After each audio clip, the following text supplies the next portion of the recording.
Mother सुहाग online classes में आप सभी का स्वागत है। जैसा कि हम आप लोगों को पाठ 2 नागरिक शास्त्र में लोकतंत्र क्यों लोकतंत्र क्या है इसके बारे में आपको समझा रहे थे। आज हम उसी के आगे लोकतंत्र के विषय में चर्चा करेंगे। लोकतंत्र का हम आप लोगों को मतलब समझाया था कि ये लोकतंत्र 2 शब्दों से मिलकर के बना है, डेमो और क्रेसिया। डेमो का अर्थ होता है जनता और क्रेसिया का अर्थ होता है शासन, यानी जनता द्वारा शासन किया गया लोकतंत्र कहलाता है या प्रजातंत्र कहलाता है। प्रजातंत्र का मतलब होता है जिसमें जनता की भागीदारी अत्यधिक होती है, उसे भी लोकतंत्र इंग्लिश में जिसे डेमोक्रेसी कहते हैं। उसी के आगे हम आज देखेंगे कुछ परिभाषा है लोकतंत्र की। लोकतंत्र सरकार का एक ऐसा रूप है जिसमें शासकों का चुनाव लोकतंत्र का मतलब है लोकतंत्र सरकार का ऐसा रूप है जिसका चुनाव जनता करती है। मतलब जो भी प्रशासक होता है लोकतंत्र में उसका चुनाव सीधा जनता करती है। उदाहरण की दृष्टि से जैसे कि हम देखते हैं केंद्र सरकार के लिए जो सांसद के प्रतिनिधि चुने जाते हैं इनका भी चुनाव जनता द्वारा होता है। राज्य सरकार के अंतर्गत जो विधायक चुने जाते हैं इनका भी चुनाव जनता द्वारा होता है। इन्हीं जनता द्वारा चुने गए प्रतिनिधियों के द्वारा सरकार का गठन होता है। ठीक है, समझ में आ रहा है। अब हम इसी से संबंधित कुछ और आपको बताएंगे।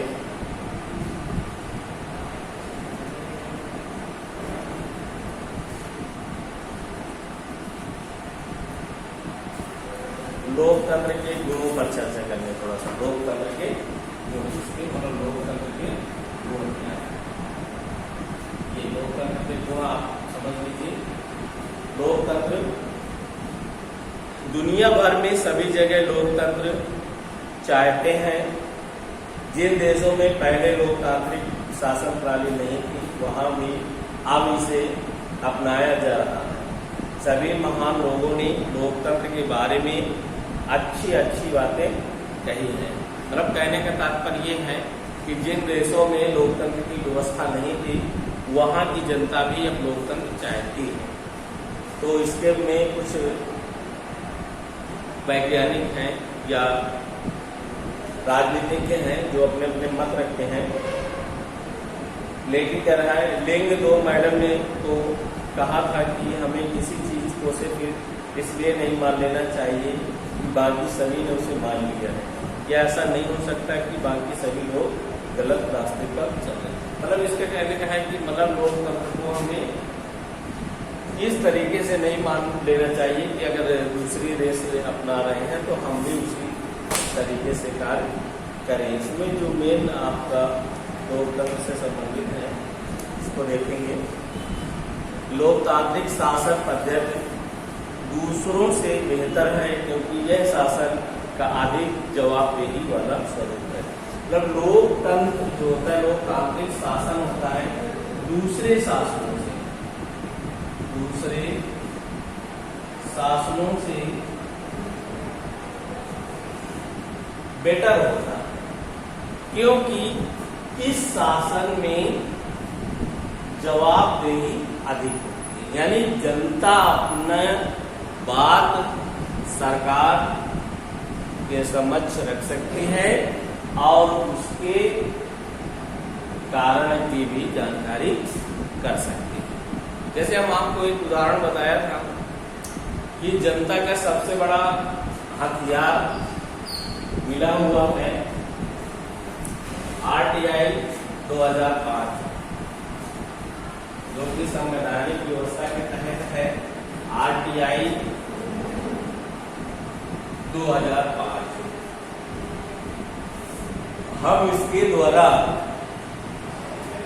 किसी भी कार्यालय, किसी भी संस्था से जो हम चाह रहे हैं वो सूचना आसानी से प्राप्त कर सकते हैं। इस आरटीआई के तहत उस संस्था या उस कार्यालय को इसमें सूचना देना बाध्य होता है। समझ में आ रहा है? इसी के आगे हम देखेंगे। इस प्रकार लोकतंत्र बेहतर निर्णय लेने की संभावना बढ़ाता है। लोकतंत्र मतभेदों और टकराव को संभालने का तरीका उपलब्ध करता है। यानी लोकतंत्र के माध्यम से हम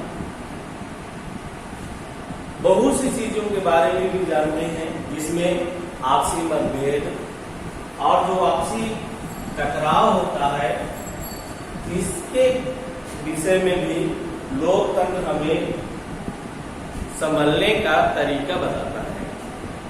लोकतंत्र नागरिकों का सम्मान बढ़ाता है। यानी लोकतंत्र के द्वारा ही जनता का या जनता को सम्मान प्राप्त होता है। जैसे कि आप देखते हैं कि जब चुनाव टाइम होता है या अदरवाइज अगर हम अपनी बात किसी प्रतिनिधि के सामने रखते हैं और वो कार्य करने से आनाकानी करता है, तो जो समाज होती है, जनता होती है, वो उसको आने वाले चुनाव में मत नहीं देती है, जिससे वो सीख लेता है कि जनता के कार्य करने की, जनता के जवाब देने के लिए वो बाध्य होता है। इसी तरीके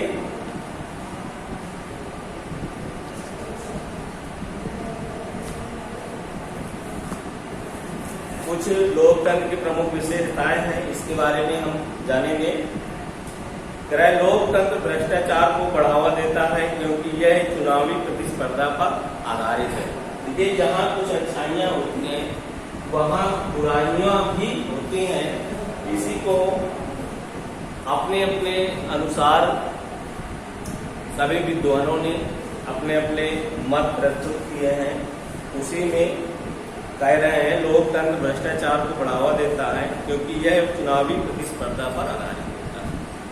इसके कहने का तात्पर्य यह है कि लोकतंत्र, जो लोकतांत्रिक देश होते हैं, जैसे मान लीजिए हमारा ही देश है, हमारा देश मान लीजिए भारत है, इसमें बहुत सी राजनीतिक पार्टियां हैं, बहुत सी राजनीतिक पार्टियां हैं और ये पार्टियों में प्रतिद्वंदिता रहती है।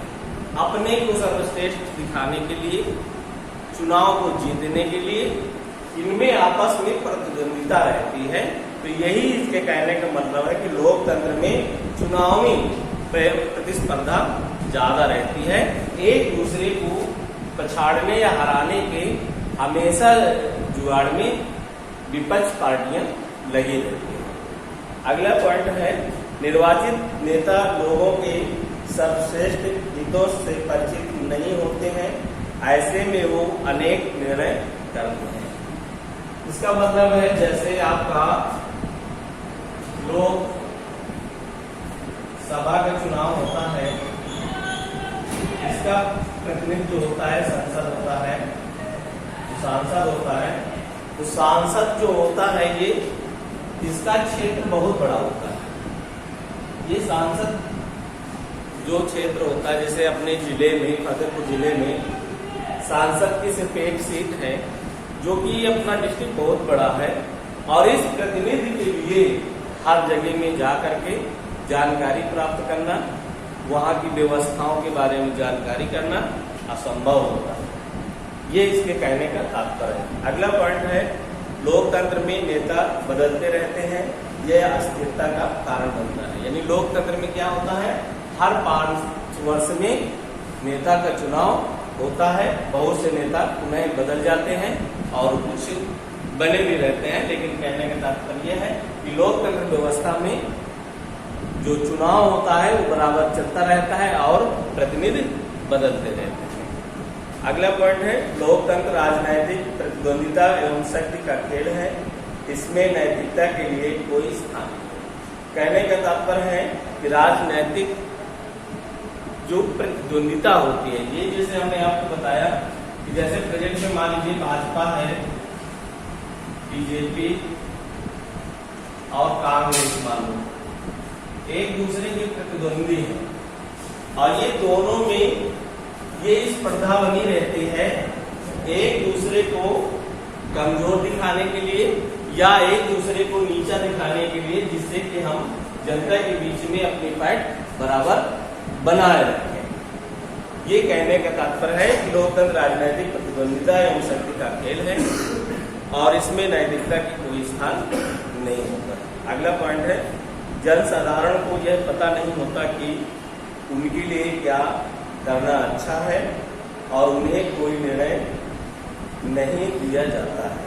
तो जन साधारण को यह पता नहीं होता कि उनके लिए क्या करना अच्छा है, उन्हें कोई निर्णय नहीं लेने की दिया जाता। इसका तात्पर्य यह है कि जनता को पहले से नहीं पता होता कि हमारा प्रतिनिधि किस तरीके का है, ये जीतने के बाद कार्य कराएगा या नहीं कराएगा। वो तो बाद में जानकारी हो पाती है कि हमारा जो चुना हुआ प्रतिनिधि है इसका स्वभाव, इसके कार्य किस तरीके के हैं, और जनता को ये सारी जानकारी चुनाव के बाद हो पाती है। इस तरीके से आज का कार्य यही समाप्त करते हैं। आपको इसी से संबंधित कुछ लघु उत्तरीय के प्रश्न और अति लघु उत्तरीय के प्रश्न भेजे जाएंगे, जिन्हें सभी बच्चे अपनी फेयर कॉपी में नोट करेंगे।